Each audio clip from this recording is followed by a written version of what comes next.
Assalamualaikum warahmatullahi wabarakatuh. Baiklah, pada kesempatan kali ini kita akan membahas suatu tema tentang matematika dan Islam. Tentu menjadi suatu pertanyaan bagi diri kita, apakah matematika bisa dikaitkan dengan nilai-nilai keislaman? Pada kesempatan kali ini, channel Guru MTK akan membahas pertanyaan tersebut. Nah, untuk menjawab pertanyaan tersebut, kita perlu mengetahui bahwa selama ini matematika hanya dianggap sebagai hal yang menyulitkan.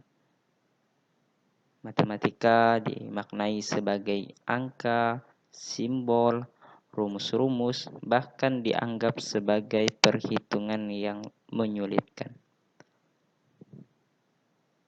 Tentu tidaklah salah jika matematika dimaknai sebagai angka, simbol, rumus-rumus, dan soal-soal yang menyulitkan. Tetapi di dalam matematika terdapat juga nilai-nilai, konsep, bahkan makna yang lebih luas, serta logika yang sering kita gunakan.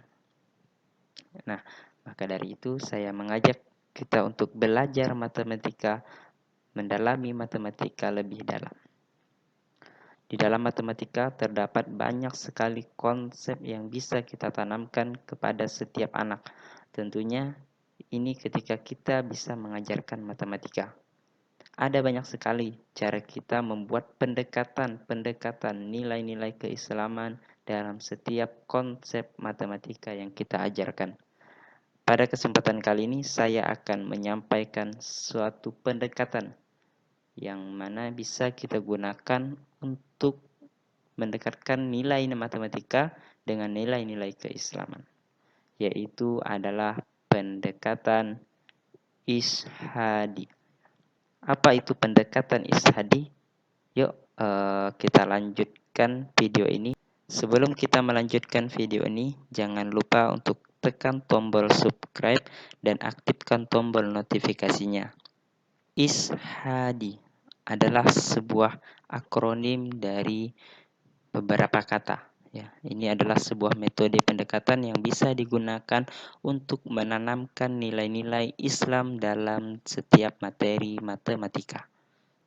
Ishadi adalah singkatan dari kata I, istilah, S, sejarah, H, hikmah, A, aplikasi, D, dalil, I, ilustrasi, dan E, eliminasi.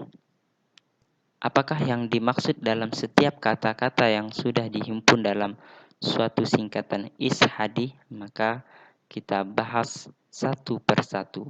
Yang pertama adalah istilah.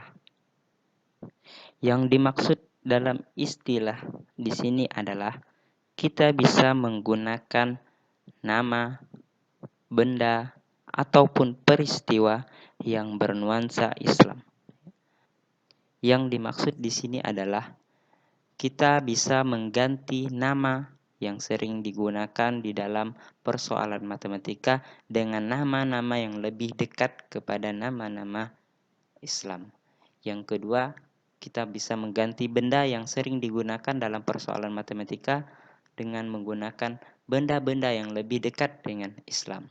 Yang ketiga, misalnya adalah peristiwa, yaitu kita mengganti peristiwa yang bisa mengaitkan atau mengingatkan kepada suatu peristiwa di dalam Islam. Nah, sebagai contoh, silahkan simak contoh berikut ini. Kita lihat pertanyaan yang pertama.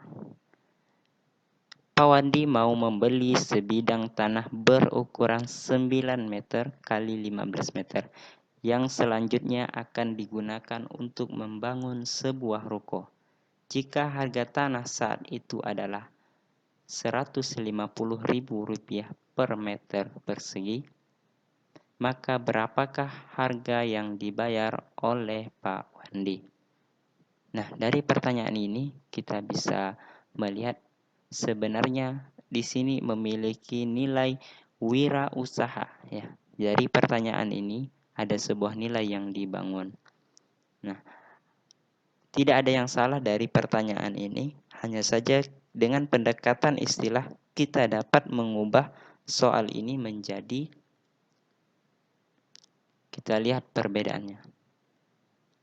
Pak Ahmad mau membeli sebidang tanah berukuran 9 meter kali 15 meter yang selanjutnya akan diwakafkan untuk membangun sebuah surau. Jika harga tanah saat itu adalah Rp150.000 per meter persegi, maka berapakah harga yang dibayar oleh Pak Ahmad? Nah, dari dua pertanyaan ini, maksud dan tujuannya adalah sama, hanya saja makna di dalamnya bisa kita bedakan. Adapun perbedaannya adalah sebagai berikut.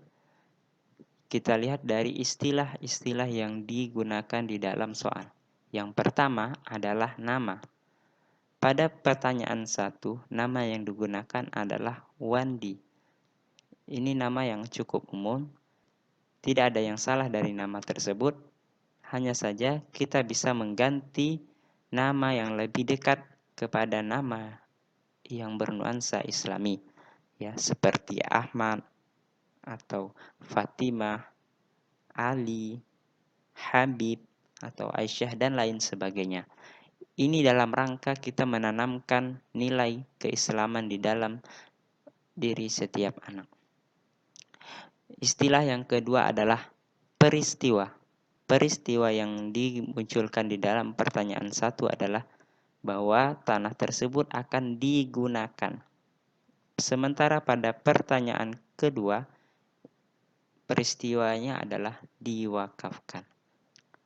Nah, perbedaan dari pertanyaan 1 dan pertanyaan kedua pada istilah peristiwa, maka ini mengenalkan kepada siswa istilah wakaf, yang mana wakaf ini adalah suatu amalan yang sangat mulia di sisi Allah Subhanahu wa taala dan begitu besar pahalanya.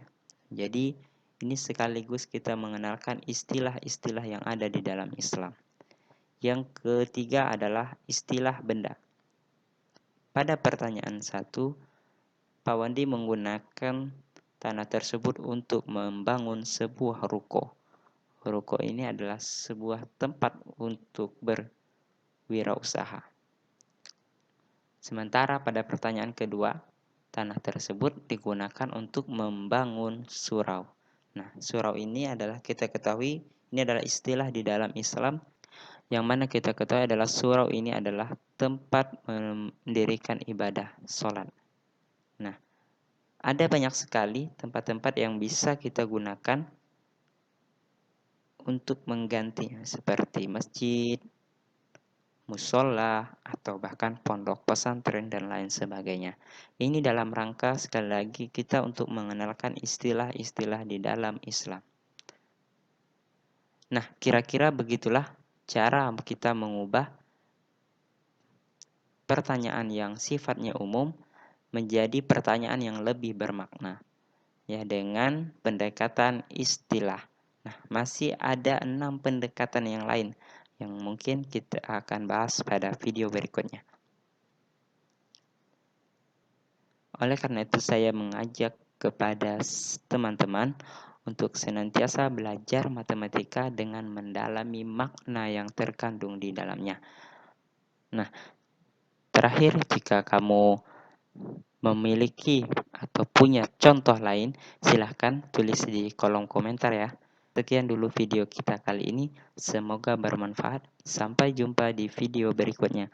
Assalamualaikum warahmatullahi wabarakatuh.